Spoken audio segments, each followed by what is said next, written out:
सामान्य सभामुख महोदय, सबैभन्दा पहिला सामान्य प्रधानमन्त्रीज्यू चाइना भ्रमणबाट मुड फ्रेस गरेर आउनुभएको रहेछ। तर आउँदा आउँदै जनताको मुड अफ गरिदिनु भयो मूल्य वृद्धि गरेर। तर फेरि मुड फ्रेस गराउने काम फिर्ता लिएर गर्नुभएको छ। म पहिला उहाँलाई धन्यवाद दिन चाहन्छु। तर एउटा कुरा चाहिँ यहाँ मैले जोड्नै पर्ने के हुन्छ भने आयल निगमका विषयमा जोड्नै पर्ने हुन्छ। धन्यवाद दिइवरी। यो आयल निगम व्यापार पनि आफै गर्छ, आयात पनि आफै गर्छ, नियामक निकाय पनि उही हो, सबै कुरा आफै गर्छ र भन्छ सधैँ घाटामा छु भन्छ। कर्मचारीलाई बोनस बाँड्न पनि भ्याउँछ तर सधैँ यो घाटामा रहन्छ। यो घाटा के हो? सधैँ यो देशले यो घाटा सहिरहनु पर्ने कुराको चाहिँ निर्क्युल होस् अनि अटोमेटिक सिस्टममा अन्तर्राष्ट्रिय बजारमा बढेको मूल्यका कारणले आफै भएको हो भन्ने हो भने घटेका बेलामा यसले मूल्य किन घटाउँदैन, 2 दिन 3 दिन किन लगाउँछ? यो कुरामा गम्भीर ध्यान आकर्षण म आज गराउन चाहन्छु। र अर्को महत्त्वपूर्ण कुरा, संविधान दिवसका दिनमा सम्माननीय राष्ट्रपतिज्यूले भोजको आयोजना गर्नुभएको थियो। त्यो भोज कार्यक्रममा म सरिक हुन पाइनँ। तर संयोगले त्यही दिन म रोल्पाको एक परिवारमा गएँ। त्यहाँ बसेर जनताले बनाएको ढिँडो खान पाएँ। मलाई लागेको थियो त्यो संविधान दिवसको भोज थियो, त्यो खुसी थियो संविधान दिवसको उपलक्ष्यमा। तर त्यो भोज त संविधान पाएको खुसियालीको भोज होइन रहेछ। दिन दहाडै सडकमा मान्छे काट्नेलाई उन्मुक्ति दिएको पार्टी रहेछ। म खुसी छु त्यो पार्टीमा त्यो जुठो खान परेन। नेपाली जनताले लडेर ल्याएको लोकतन्त्रमा संविधान जसलाई लिएर यो देशले आशा गरेको छ, भरोसा गरेको छ, त्यति धेरै हामीले लगानी गरेर बनाएको संविधान दिवसको अवसर पारेर यसमा मौका छोपेर जुन काम सरकारको सिफारिसमा सम्माननीय राष्ट्रपतिबाट हुन गयो, राष्ट्रिय स्वतन्त्र पार्टी त्यसको घोर विरोध गर्न चाहन्छ। र यो लोकतन्त्र, संविधान यी विषयहरूमा टेकेर यस्ता जघन्य अपराध गर्ने मानिसहरूलाई, दिउँसै मानिसलाई हत्या गर्ने र आजीवन सजाय पाएको मान्छेलाई यस्ता अवसरहरूमा, जनताले खुसी मान्नुपर्ने अवसरहरूमा उन्मुक्ति दिने प्रणालीलाई बन्द गर्नको निमित्त म जोरदार माग गर्न चाहन्छु। धन्यवाद सभामुख महोदय।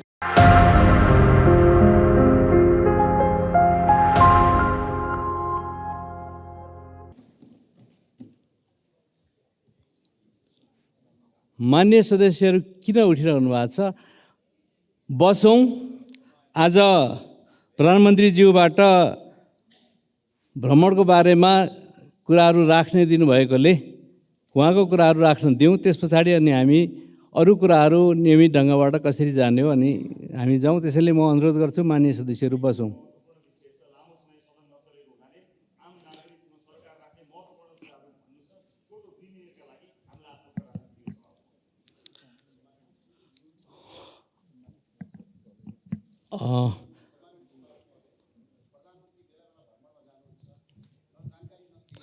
मान्य सदस्यहरू, दलमा दलीय हिसाबबाट हामीले आज यसरी जाने भन्ने निर्णय गरिसकेको कुरा म मान्यजीहरूलाई जानकारी गराउन चाहन्छु दलीय प्रतिनिधिकै आधारमा। त्यसले गर्दाखेरि अब यहाँ त्यो प्रणालीलाई हामीले कमजोर नबनाऊँ र अरू ढङ्गबाट व्यवस्थापन केही गर्नुपर्ने छ भने गरेर जाउँ। म मान्यजीहरूलाई बस्नको लागि अनुरोध गर्छु।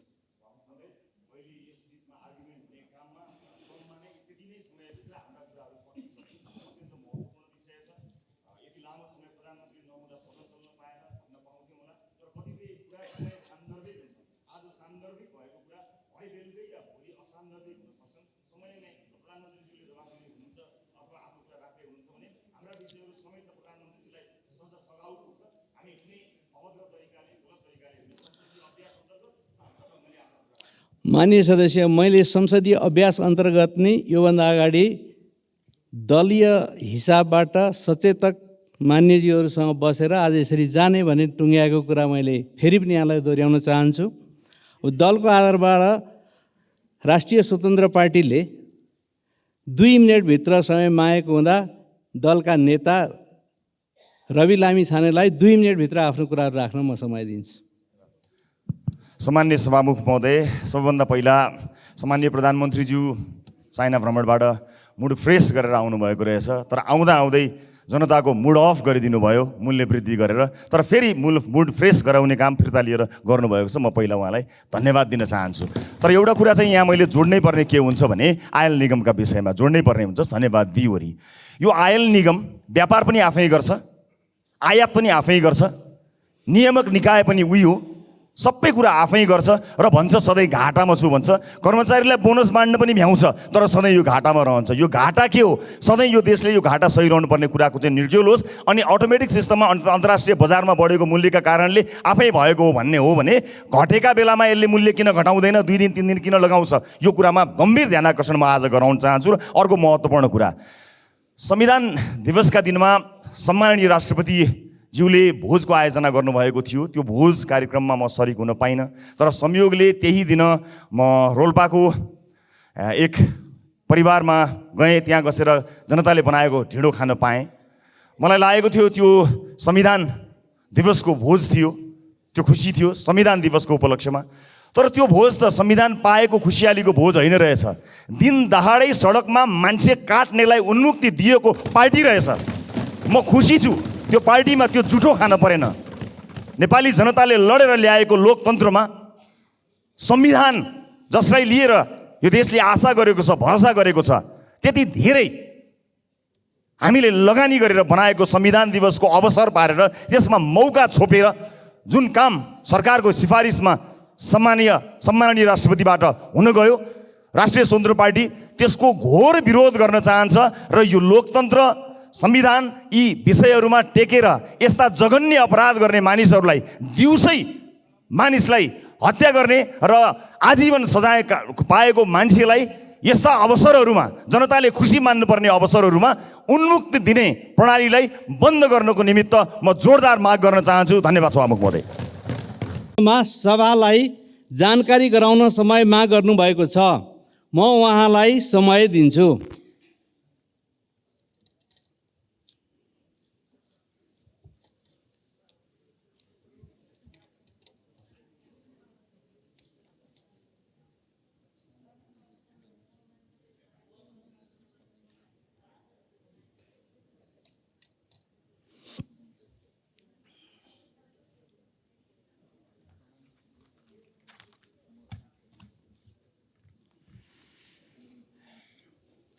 सम्मान्य सभामुख महोदय, सम्मानित सभाको यस बैठकमा म मेरो संयुक्त राष्ट्रसङ्घको महासभामा सहभागिता र चीन भ्रमणको जानकारी गराउन उपस्थित भएको छु। म सम्मानित सदनको ध्यानाकर्षण गराउन चाहन्छु, म जहिले पनि विदेश भ्रमणमा जाँदा यस सम्मानित सदनलाई जानकारी गराएर र एजेन्डाहरू बारे पनि मुख्यतः यी हुनेछन् भन्ने कुरा पनि प्रस्तुत गरेरै गएको छु। भारत भ्रमणमा जाँदा पनि मैले सम्मानित सदनलाई जानकारी गराएरै गएको थिएँ र अहिले संयुक्त राष्ट्रसङ्घ र चीनको भ्रमणमा जाँदा पनि मैले सम्मानित सदनलाई जानकारी गराएको स्मरण गराउन चाहन्छु। केही मान्य सदस्यहरूलाई थाहा रहेनछ कि जस्तो लागेको हुनाले मैले अलि जोड दिएर भन्नुपर्ने अवस्था आइलाग्यो। यी भ्रमणका बारेमा जानकारी गराउनु पूर्व सर्वप्रथम म 2वटा विषयमा सम्मानित सदनलाई जानकारी गराउन आवश्यक ठान्दछु। एक, आजै बसेको मन्त्री परिषदको बैठकले सुनको अवैध पैठारी तस्करी नियन्त्रणका लागि सुझाव सहितको प्रतिवेदन पेश गर्न जाँचबुझ आयोग ऐन 2026 को दफा 3 को उपदफा 2 बमोजिम उच्च अदालतका पूर्व न्यायाधीश श्री दिल्लीराज आचार्यको अध्यक्षतामा पूर्व प्रहरी अतिरिक्त महानिरीक्षक श्री सहकुल बहादुर थापा, पूर्व सहसचिव श्री किशोर जङ कार्की र पूर्व सहसचिव श्री प्रेमराज जोशी रहेको जाँचबुझ आयोग गठन गर्ने निर्णय भएको छ। 2, नेपाल आयल निगमले हिजोदेखि लागू हुने गरी पेट्रोलियम पदार्थको मूल्यमा गरेको वृद्धि आसन्न चाडबाड र उपभोक्ता हितलाई पनि ध्यान राखी तत्काल फिर्ता लिन मैले निर्देशन गरे बमोजिम नेपाल आयल निगमले सो मूल्य वृद्धिको निर्णय फिर्ता लिई पुरानै मूल्य कायम गरेको छ। म मान्य सदस्यहरूलाई जानकारी के गराउन पनि आवश्यक ठान्दछु भने अघि एकजना मान्य सदस्यहरूले सरकार बाहिरबाट प्रधानमन्त्री आउँदा आउँदै जनतालाई भन्नुभयो त्यो मेरो जानकारीमा थिएन र प्रधानमन्त्री या सम्बन्धित मन्त्रालयको पनि निर्णयभन्दा केही महिना अगाडि आयल निगम बिस्तारै पहिलाको ऋण चुक्ता गरेर नाफातिर गइरहेको स्थितिमा सायद यो उपयुक्त समय हो अटो प्राइसिङमा जाने भन्ने भएको थियो। त्यसैको आधारमा भएको थियो जुन अहिलेको जनताको पीर मर्का जनताको भावना र आवश्यकता विपरीत थियो। आज बिहान मात्रै मैले प्रधानमन्त्री या सम्बन्धित मन्त्रालय या उपप्रधानमन्त्रीहरूलाई पनि जानकारी नदिई अटो प्राइस भनेको आयल निगमको स्वतन्त्रता होइन, राज्यबाट अलग जाने भन्ने होइन, राज्यभित्रकै अङ्ग हो। त्यसकारण अहिलेको यो परिस्थितिमा त्यो मूल्य फिर्ता लिनुपर्छ भन्ने निर्णय गरियो। त्यही निर्देशनअनुसार आयल निगमले मूल्य फिर्ता लिएको छ। यो जानकारी पनि म गराउन चाहन्छु। यो दुईटा जानकारी पछि अब म भ्रमणको बारेमा यस सम्मानित सदनलाई जानकारी गराउँछु। सभामुख महोदय, नेपाली प्रतिनिधिमण्डलको नेतृत्व गर्दै यही सेप्टेम्बर 17 देखि 21 सम्म संयुक्त राष्ट्रसङ्घको 78औं महासभामा सहभागी भई सम्बोधन गरे पश्चात सेप्टेम्बर 23 देखि 30 सम्म जनवादी गणतन्त्र चीनको औपचारिक भ्रमण सम्पन्न गरी 2080 असोज 13 गते स्वदेश फर्केको छु। संयुक्त राष्ट्रसङ्घको महासभामा सहभागी हुन र चीनका प्रधानमन्त्री ली छियाङको निमन्त्रणामा चीन भ्रमणमा जानु अघि पनि मैले यस विषयलाई जानकारी गराएकै थिएँ। मित्र राष्ट्र चीनको औपचारिक भ्रमण चीनका महामहिम राष्ट्रपति सी जिनपिङले गर्नुभएको 2019 को भ्रमणपछि नेपालबाट गरिएको यो पहिलो उच्चस्तरीय भ्रमण हो। कोभिड-19 महामारीका कारण लामो समयदेखि उच्च स्तरमा कुनै भ्रमण नभएको सन्दर्भमा मेरो भ्रमणले नेपाल र चीन बीच आपसी विश्वासको वातावरणलाई सुदृढ गर्दै दुवै देशबीच रहिआएको ऐतिहासिक सम्बन्धको समग्र पक्षलाई थप प्रगाढ बनाउन महत्त्वपूर्ण भूमिका खेलेको विश्वास लिएको छु। यस भ्रमणका दौरानमा चीनका महामहिम राष्ट्रपति तथा प्रधानमन्त्रीसँग सारभूत पक्षमा भएको छलफलबाट नेपाल चीन सम्बन्धलाई थप उचाइ दिन मद्दत पुगेको छ। विगतमा भएका समझदारीहरूको कार्यान्वयन गर्दै लैजाने प्रतिबद्धता व्यक्त भएको छ। चीनका महामहिम राष्ट्रपति र प्रधानमन्त्रीसँग प्रतिनिधिमण्डल स्तरीय वार्ता र छलफल हुँदा चीनसँगको व्यापार, लगानी, अन्तर्देशीय यातायात सञ्जाल र आर्थिक सामाजिक साझेदारी वृद्धि गर्दै लैजाने दिशातर्फ हाम्रो सम्बन्ध केन्द्रित रहनुपर्ने मैले राखेको धारणाप्रति महामहिम राष्ट्रपति र प्रधानमन्त्रीले चीनको पूर्ण समर्थन रहेको बताउनु भयो। उच्चस्तरीय भेटहरूमा नेपालको उत्तरी सीमा क्षेत्रमा चीन तर्फबाट प्रसारण लाइन निर्माण, नेपाल र चीनको सिमानामा रहेको भूभागमा केन्द्रीय विद्युत प्रसारण प्रणालीबाट विद्युतको पहुँच पुर्याउन नसकिने स्थानहरूमा सौर्य प्रणाली जडान, विभिन्न सडक निर्माण तथा स्तर उन्नति, स्वास्थ्य तथा कृषि क्षेत्रमा सहयोग विस्तार, कोभिडपछि अवरुद्ध भएका साथै परम्परागत सीमा नाकाहरूको पुनः सञ्चालन, सीमा नाकामा नेपालतर्फ पूर्वाधार निर्माण, अत्याधुनिक प्रयोगशाला निर्माण जस्ता पूर्वाधार विकासका बारेमा केन्द्रित भएको थियो। यसै गरी नेपाल चीन बीचको जनस्तरको सम्बन्धलाई प्रगाढ बनाउन पोखरा अन्तर्राष्ट्रिय विमानस्थलहरूमा चीनबाट सोझै हवाई उडान गरिनुका साथै विज्ञान र प्रविधिको क्षेत्रमा सहकार्य गर्ने, द्विपक्षीय व्यापार विस्तार गर्ने विषयमा समेत विस्तारपूर्वक छलफल भयो।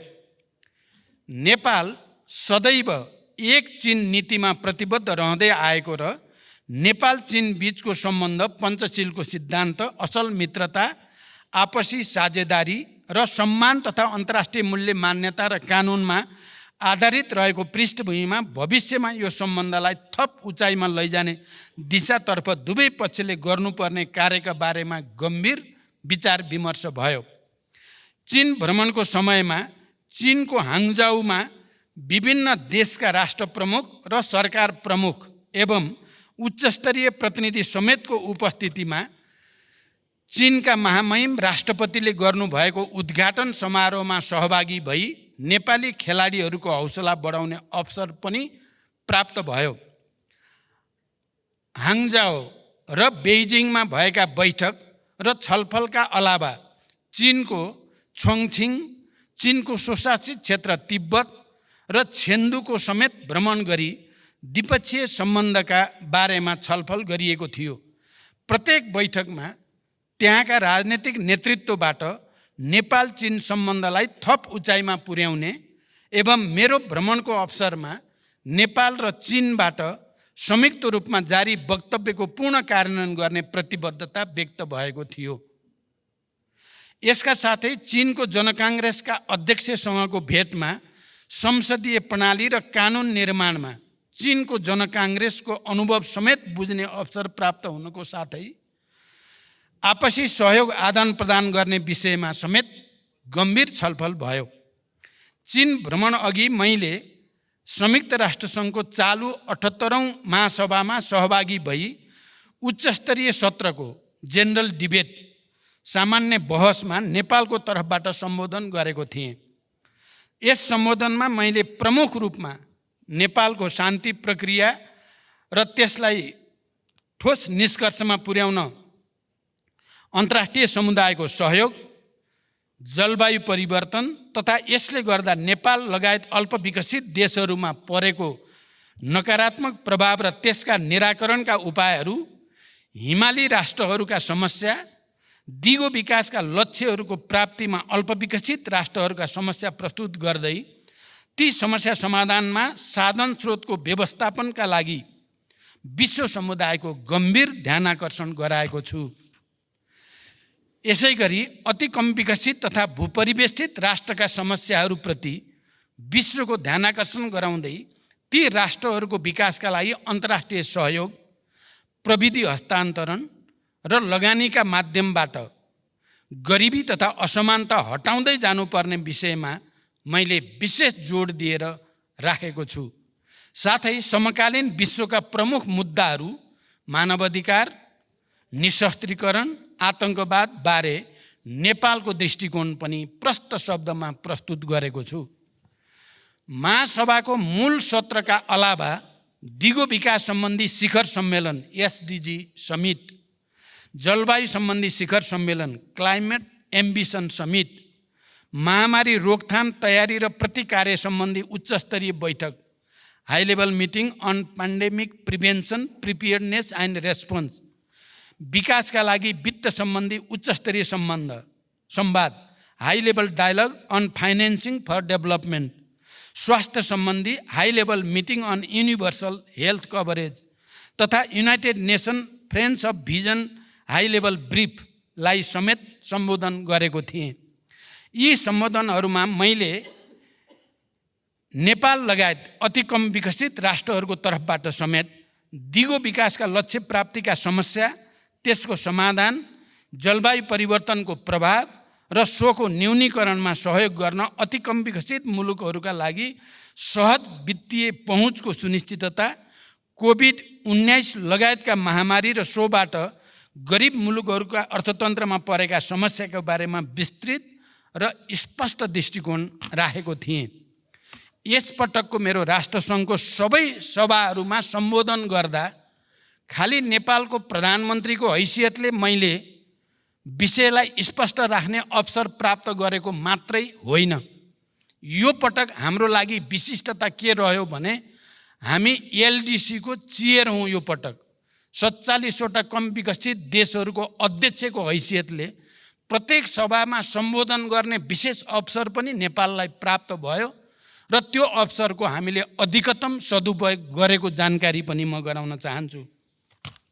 संयुक्त राष्ट्रसङ्घको महासभाकै दौरानमा अमेरिकी राष्ट्रपति एवं संयुक्त राष्ट्रसङ्घका महासचिव लगायत विभिन्न देशका राष्ट्र प्रमुख र सरकार प्रमुखसँग पनि द्विपक्षीय गम्भीर छलफल भएको थियो।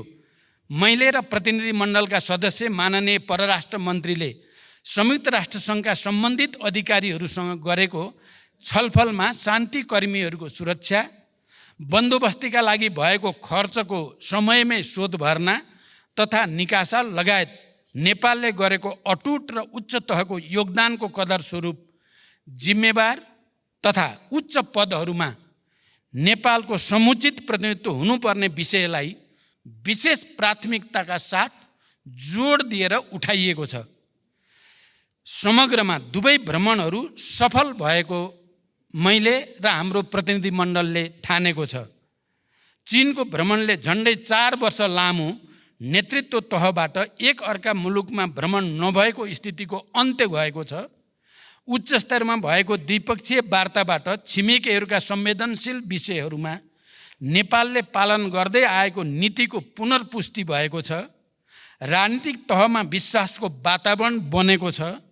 पूर्वाधार निर्माण, व्यापार, लगानी तथा जनस्तरको सम्बन्ध विस्तारमा द्विपक्षीय सहयोग र सहकार्यलाई तीव्रता दिने मार्ग प्रशस्त भएको छ।